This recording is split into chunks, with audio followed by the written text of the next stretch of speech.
एक दिन एक लड़की ने अपने पिता से पूछा, पापा क्या आप कभी मेरी वजह से रोए हैं? उसके ऐसा पूछने का कारण ये था कि उसने कभी भी अपने पिता को रोते हुए नहीं देखा था। इस सवाल के जवाब में पिता ने कहा, हाँ, एक बार ऐसा कुछ हुआ था जब तुम्हारी वजह से मैं रोया था। यह सुनकर लड़की उस बात को जानने के लिए उत्सुक हो गई कि आखिर वह क्या बात थी जिसने उसके पिता को रुला दिया था।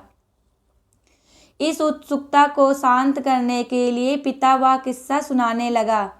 बात उस समय की है जब तुम 8 माह की थी। एक दिन मैंने तुम्हारे सामने 3 चीजें रखीं, एक पेन, एक सिक्का और एक खिलौना। मैं ये जानना चाहता था कि तुम उन चीज़ों में से क्या उठाओगी। उनमें पेन बुद्धिमत्ता का प्रतीक था, सिक्का धन का और खिलौना मनोरंजन का प्रतीक था। मैं ये सब बस एक जिज्ञासा के कारण कर रहा था। मेरे लिए ये जानना बहुत रोचक था कि मेरी बेटी के लिए आगे जाकर क्या सबसे अधिक मायने रखेगा।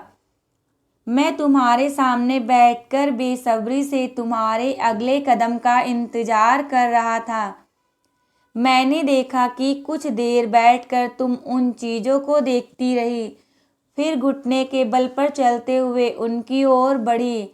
जब मैंने तुम्हें आगे बढ़ते हुए देखा तो मेरी धड़कनें मानो रुक सी गईं। लेकिन अगले ही पल तुमने उन सभी चीज़ों को अपने हाथ से एक तरफ हटा दिया और आगे बढ़कर मेरी गोद में चली आई। बस यही वो पल था जब मेरा दिल भर आया था और तुम्हारी वजह से मैं रो पड़ा था। यह किस्सा सुनकर लड़की की आंखों में आंसू आ गए।